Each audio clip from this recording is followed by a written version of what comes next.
You wake up, but not in the bed, you know.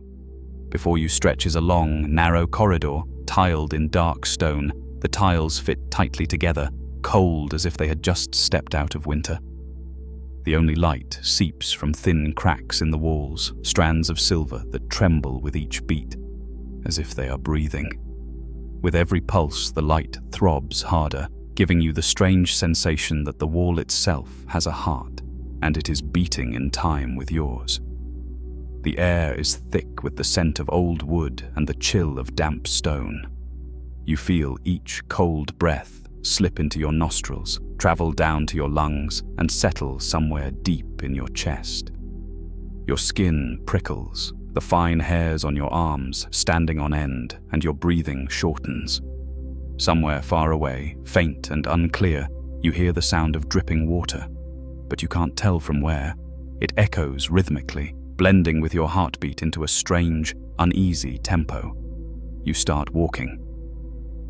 Each step echoes, bouncing off the emptiness, then returns, as if another set of footsteps is following you, separated only by a thin wall. With every step, the sound draws nearer, but when you stop, the space ahead is unnervingly still. It's not the kind of silence that comes from an absence of sound. It's the kind that swallows all sound whole. Suddenly, a door appears at the end of the corridor. No hinges, no handle, just a smooth slab of wood, its surface worn down over centuries until not a single scratch remains. You are certain you have never seen it before, yet your heartbeat falters, as if you have stood before it many times, in some recurring dream you have never fully remembered. Carl Jung once said, "Until you make the unconscious conscious, it will direct your life and you will call it fate." Perhaps this door is the entrance to the part of your unconscious you've never dared to touch. The part you know exists, but have always avoided, like a thief lingering just beyond the curtain of a forbidden room. You reach out. The surface is ice cold, but the moment your fingertips press against it, it shivers, not like an object, but like a living thing recognizing your touch. The sensation shoots up your arm, into your chest, making your heart skip a beat. A thin line of light begins to crack open in the center, and from within, a faint breath of air escapes, curling around your wrist like an invitation, gentle yet unsettling.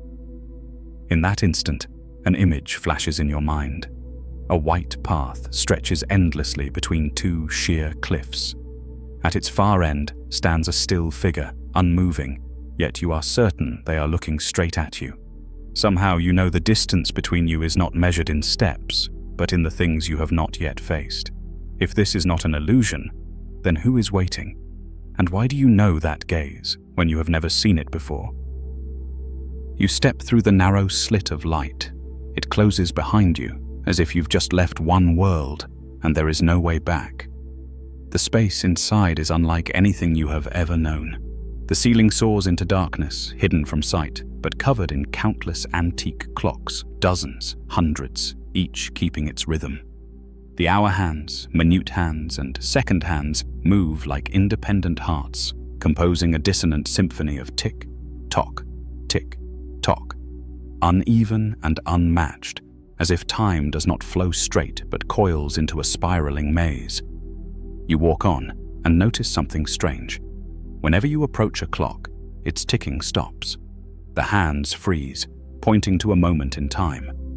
When your eyes meet the numbers on its face, a memory rushes in, clear, vivid, as if you are living it again, a moment when you laughed at a meaningless joke, a moment when you cried alone in an empty room and no one knew, a moment when you sat by a window for hours, watching the rain fall, unable to remember what you were waiting for. Eckhart Tolle once said, "You are not your mind." But here, what you call your mind has stepped outside of you, hovering before you like relics you can touch. You don't just remember them, you see them, as if these fragments of memory have become silent beings, patiently waiting for you to touch them, so they can awaken. You move toward a small clock, its silver frame tarnished with age. The instant your fingertip meets the glass, The entire room shivers like a bell being struck. The reflection staring back at you is no longer your present face, but another version of you. Older, eyes deeper, smiling slowly as if holding answers you are still searching for. A shiver runs down your spine. One question flashes in your mind. If this is your future, are you ready to face it? You take a single step back. Every clock around you suddenly stops altogether, plunging the room into absolute silence. But this silence is not gentle. It is heavy, suffocating, as if time itself has ceased to exist. Then the space begins to sway, as though the floor is slowly drifting down into an unseen abyss. And you have just crossed the threshold of something you can never return from. You turn around. The clocks are gone, as if they had never existed. No ticking, no glint of metal, only an empty room, and at its center, a circle of light blazing in the dark. But this light is different. It doesn't spill outward. It draws inward, like the mouth of a bottomless well. You slow your pace, each heartbeat sinking with the spiraling ripples of light at its center. When you lean closer, an image begins to form inside the circle. An endless night ocean, its surface black as glass. In the middle of the sea drifts a small boat, silent, and on it lies you. You are fast asleep, unaware you are adrift in the void. A voice speaks, soft yet sharp enough to cut. Not everyone who wakes is truly awake. Your knees buckle. You reach out, touching the edge of the light. The water in the image shivers, then shatters into thousands of glowing fragments, scattering through the room like an inverted rain. Each fragment is a memory, a piece of your soul. Some you recognize, others are strangers. Ram Dass once said, "We're all just walking each other home." But now, the words are no longer gentle. They twist into a heavy question. Who is walking you home? And where do you truly want to go? The circle's light suddenly dies. Darkness crashes in, thick, absolute, so heavy you can't even see your hand. And then, from behind you, footsteps. Slow, clear. The sharp click of heels against cold stone, drawing closer, closer. You take a deep breath. The air feels dense, solid. Every small sound booms like a drumbeat in your chest. Whatever is approaching isn't just coming to meet you, it's coming to stay. The footsteps behind you grow louder, closer. You spin around. The corridor from before has returned, but now there is no light seeping through the cracks in the walls.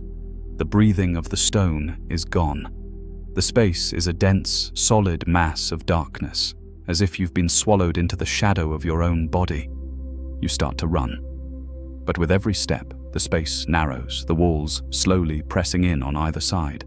Strangely, you can no longer hear your footsteps, only the slow, heavy thud of a heartbeat echoing from somewhere deep within. A cold draft brushes past, carrying the damp smell of mold. And then, from the darkness ahead, a pale hand suddenly shoots out, clamping hard around your wrist. The pull is so strong you can't resist. Everything tears away in an instant. In a blink, you're yanked into another space. The room is small, with a ceiling so low that you have to hunch your back. The walls are damp with mildew, water dripping steadily from cracks in the ceiling onto the cold stone floor. In the center stands a massive mirror, but its surface is split, fractured into countless jagged lines. You step closer. Each shard reflects a different part of you, eyes burning with fury, lips trembling in despair, a hand gripping something you cannot quite see. But in the largest shard, you see yourself, your eyes transformed into two bottomless black voids. Carl Jung once said, "One does not become enlightened by imagining figures of light, but by making the darkness conscious." Now, more than ever, you understand. This is the deepest part of your shadow, the part you've denied, hidden away at all costs. You take a step back. but a sound rises from inside the mirror. Footsteps. They are not yours. They belong to something on the other side of your reflection. The darkness does not just surround you, it is calling you in. From the largest shard of glass, your reflection begins to move, but no longer in sync with you. While you stand perfectly still, it tilts its head slowly, then leans closer to the mirror's surface. The mirror is no longer solid. It ripples like thick black water, then bursts apart into streams of dark mist, opening a passage for that figure to step through. With every step it takes, the stone floor beneath its feet changes color, fading into an inky black that spreads outward, swallowing the entire room. Its face is identical to yours, every detail, every tiny crease at the corner of the eyes. But the gaze is hollow, not hollow in the lifeless sense, but hollow like a deep well that devours every trace of light. When it opens its mouth, it isn't your voice that comes out. It's a whisper layered with hundreds of voices, speaking as one. I am everything you were too afraid to become. Everything you've denied. You try to step back, but your spine presses into the freezing wall. The smaller shards of glass begin to fall from above, shattering on the floor, and from each one another version of you crawls out, one with eyes blazing red with rage, one sobbing so hard their breath catches in gasps, one laughing wildly, teetering on the edge of madness. Eckhart Tolle once said, "The primary cause of unhappiness is never the situation but your thoughts about it." But here, those thoughts have escaped your mind. They have become living entities, circling you, drawing closer with every second. The space tightens quickly. You feel the breath of your shadow self against your face, cold enough to freeze your skin. And yet, instead of lunging, it extends its hand. The gesture is not an attack, but an invitation. Take it, or be hunted forever. The room falls utterly silent, except for the drip of water hitting the stone floor, marking each second you hesitate. All the yous surrounding you watch with unblinking eyes, waiting, as if the whole world has paused. To witness your decision, the space feels frozen in place. Every other version of you stands motionless, their eyes drilling into you, waiting for an answer. You can hear your heartbeat, neither fast nor slow, but heavy, each beat stretching out into eternity. The hand of your shadow self remains extended in front of you, silent, neither urging nor lowering. You realize this silence is far more unsettling than any scream. Slowly, you draw in a deep breath. The icy chill radiating from it seeps into your skin as the space between your hands closes to mere centimeters. And when your fingers finally meet, there is no violent jolt, no sharp pain. Instead, warmth. A quiet, steady warmth, like opening the door to let a long-abandoned part of yourself come home. The dark shapes that formed its body begin to dissolve into thin ribbons of smoke, curling into you, weaving themselves into your breath. Every emotion you once rejected, anger, fear, loneliness, settles quietly within, no longer screaming to be seen. One by one, the other fade away, leaving only empty shards of glass scattered across the floor. The room begins to expand, the walls retreating into the distance. From unseen cracks, light seeps in, dim but warm. Carl Jung once said, "Until you make the unconscious conscious, it will direct your life, and you will call it fate." That sentence no longer feels like a distant theory. You feel it in your blood. You understand now that this union is the truest form of freedom. You walk toward the light. Nothing holds you back anymore. Yet you can still feel someone walking beside you. The darkness has not vanished. It has simply chosen to walk with you, like a silent companion. You continue down the newly opened corridor. The silence is so deep you can hear the sound of dust settling on the old wooden floor. The light at the far end is not blinding. It is the soft glow of a day's last sunset. a light warm enough to comfort, yet dim enough to leave behind a lingering ache. The final door stands before you. It is no longer worn and decayed like the one from your earliest dream. It is solid, polished, gleaming. Carved into the wooden surface are spiraling patterns, like the map of an entire universe condensed into a single design. Each ring shimmers faintly, like the slow breath of something alive. You reach for the handle. At once, a flood of memories surges through you. Not only memories of this life, but of countless others.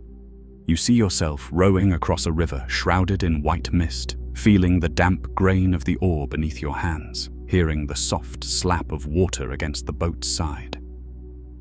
You see yourself sitting under candlelight, writing letters with a quill, the scent of ink blending with the warmth of the flame. You see yourself as a laughing child in a golden rice field, your laughter scattering into the wind. Dolores Cannon once said, "You are a soul that has a body, not a body that has a soul." The words echo as if they rise from within you, and you realize you are not the story of a single lifetime. You are the sum of hundreds, perhaps thousands of stories. The door begins to open, slowly, inch by inch. A gust of wind rushes out, carrying a fragrance both familiar and foreign, the scent of places you've never set foot in, yet your soul has known forever.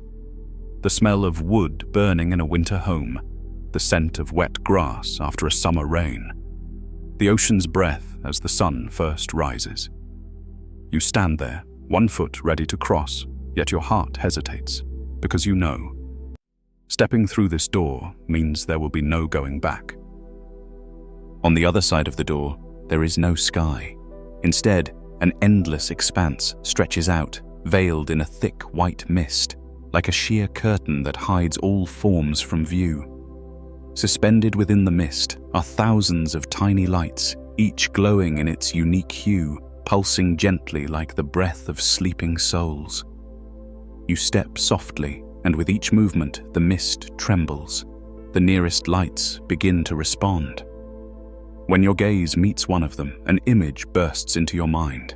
Eyes that once looked at you with unconditional love, a sunset you stood silently beneath without the chance to say goodbye, a hand that let you go, though the heart behind it never truly wanted to. You pause, and you wonder if at this moment one of these lights drifted toward you. Who would it be?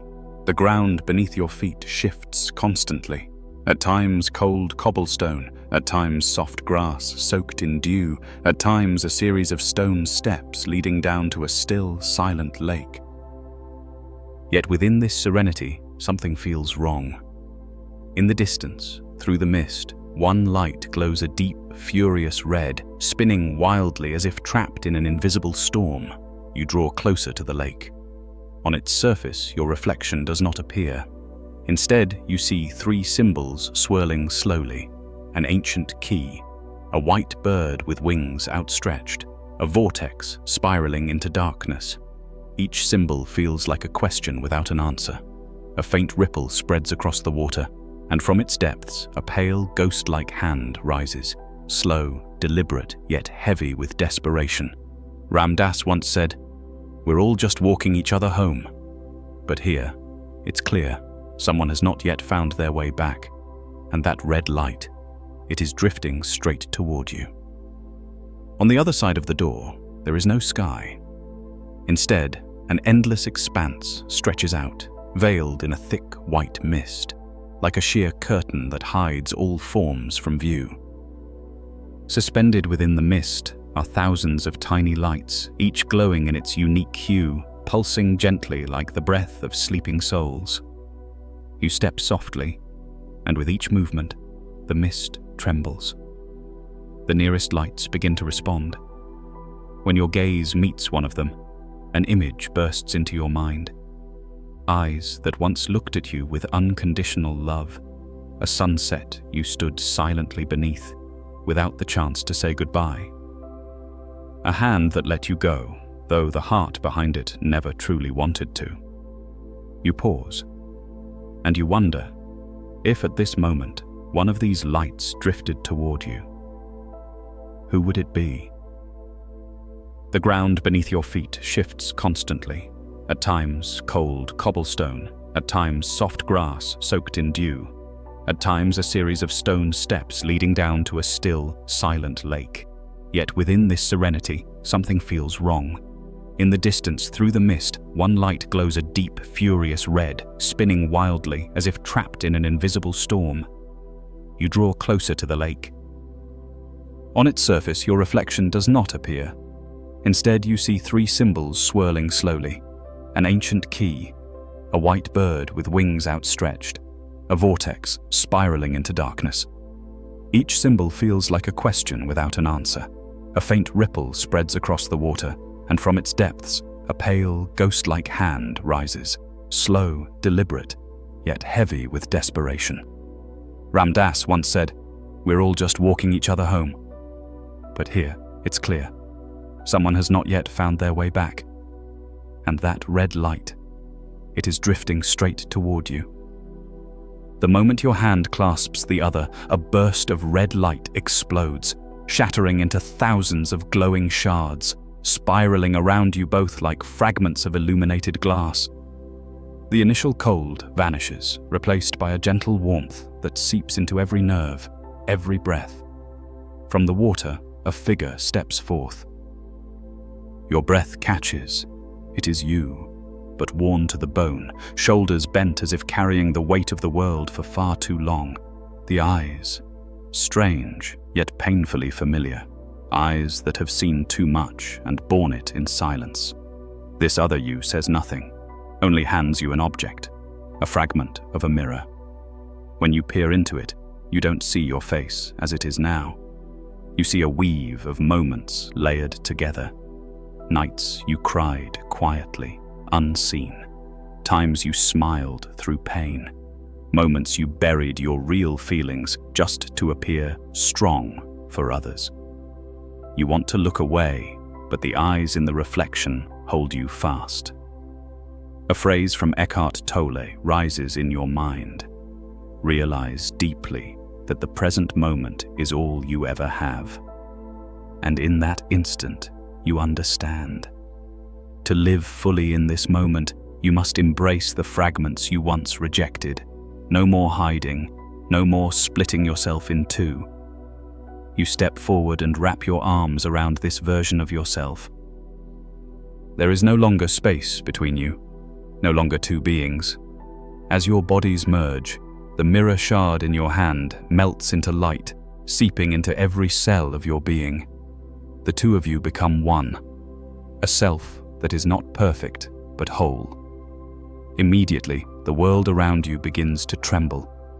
The lake dissolves, replaced by a vast, surging current of light, an endless ocean without shores. It sweeps you up, not with fear, but with a deep, undeniable knowing. You feel it carrying you home, home to the place where every question already has its answer. The current of light carries you along, erasing all sense of up or down, left or right. There is only the feeling of drifting through a shimmering ocean, where every glimmering particle you pass contains an entire world within it. You brush your fingers lightly against one of these lights. Instantly, an image floods in. An old man sitting on a porch, eyes clouded yet shining with peace. A child running through a summer downpour, laughter swirling like wind. A stranger standing at a crossroads, giving you a glance that makes your heart skip. You realize, these are not just your memories. They are the memories of all humanity. Other lights float by, each one a note in a vast cosmic symphony. The high notes of joy, the low notes of loss, and the quiet pauses that seem empty, yet are heavy with healing. Together, they weave into a flawless melody, one that would never be whole if even a single note were missing. Michael Newton once said, "Earth is one of many classrooms." And now you understand. This life is a classroom, but without chalkboards or desks. Instead, every human being is a lesson to be learned. Every experience is a page in the book of life. Joy teaches you gratitude. Pain teaches you compassion. And loss teaches you to love even when you know everything will change. You reach out again, touching another light. It burns warmer than the rest, as if holding a secret. In that instant, you see the image of someone you have never met. Yet your heart aches with a strange familiarity. A question stirs quietly in your mind. Can you love what you have never understood? The current continues to carry you forward. But now, you are no longer a drifter. You are listening, truly listening, to the music of the universe, and slowly beginning to hear the part you are meant to play within it.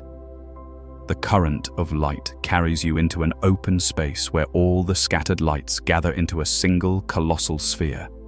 It pulses like a living heart, and with every beat, the entire expanse around it trembles in resonance. The fragments of memory, emotion, and knowledge you've passed along the way now spiral toward the sphere, swirling into a vortex of luminous color. You move closer. The light is not blinding.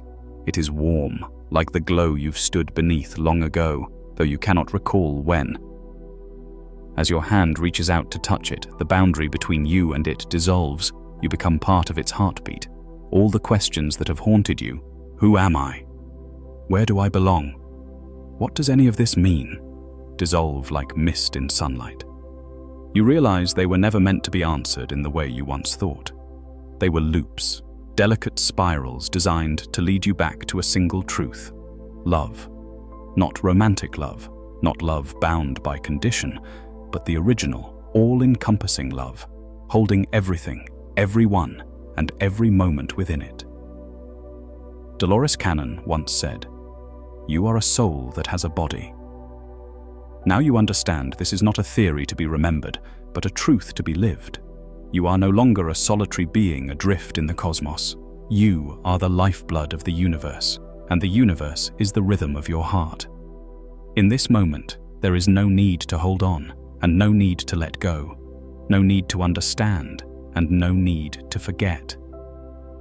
There is only presence, like a breath without a beginning or an end. Then the sphere of light begins to contract, shrinking smaller and smaller, until it is no larger than a seed. It hovers before your chest, then drifts inward, settling quietly within your heart. And you know, when it begins to sprout, your journey will open into new paths. Paths where questions will no longer weigh heavily, because you will already be walking in their answer. The light has fully merged into you. The world around you returns, but not exactly as it was before. You are still standing by the lake, its surface now so still it mirrors every line of your face with perfect clarity. Yet when you look closer, the eyes staring back are not entirely your own. They are deeper, brighter, holding a secret you have yet to touch. A soft wind stirs the trees along the shore, their leaves whispering with a gentle rustle. The sound carries like the murmurs of 1,000 untold stories. You realize now, this journey was never about finding a perfect final answer. It was about bringing back a seed, one that will grow when you are ready, and only when you are willing to face what it carries. Ram Dass once said, "We're all just walking each other home." Now those words are no longer just a beautiful comfort. They are the truth you have witnessed. Every face, every hand, every glance you met along the way was a mirror reflecting a part of yourself. Some were radiant and bright, others shadowed and fathomless. You turn toward the road ahead. It is not clear, only a dim ribbon of light, twisting at times, disappearing into darkness at others. But you no longer fear it. Inside your heart, the seed rests, silent, warm. You walk forward, each step in rhythm with the breath of the earth itself, and with every breath, you feel the seed tremble softly, as if answering you.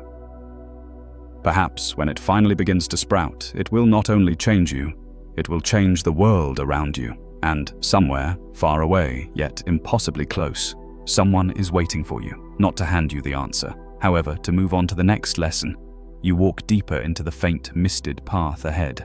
The light behind you fades, and darkness begins to drape itself over the road. Yet strangely, Fear no longer presses down as it once did. Instead, there is a stillness. The quiet acceptance that the darkness will always walk beside you. With each step, the ground changes beneath your feet. At times, cool cobblestone. At times, the soft grass is heavy with dew.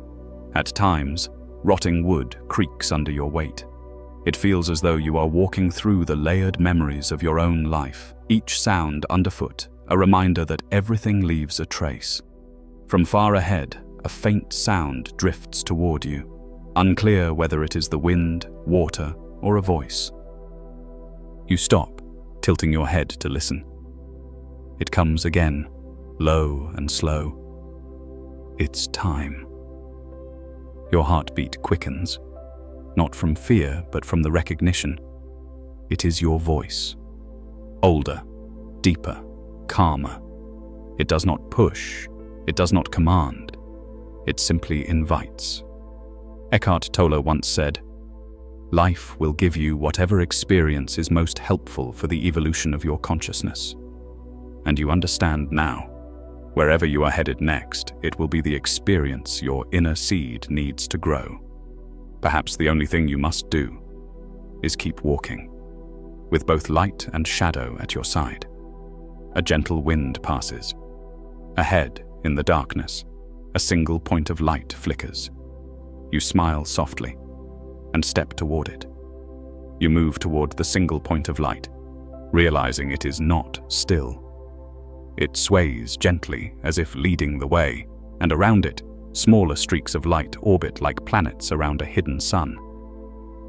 The closer you get, the ground begins to tremble, not with fear, but like a drumbeat rising from deep within the earth, perfectly in sync with your heartbeat. Everything around you slows, as though the entire universe is holding its breath for this moment.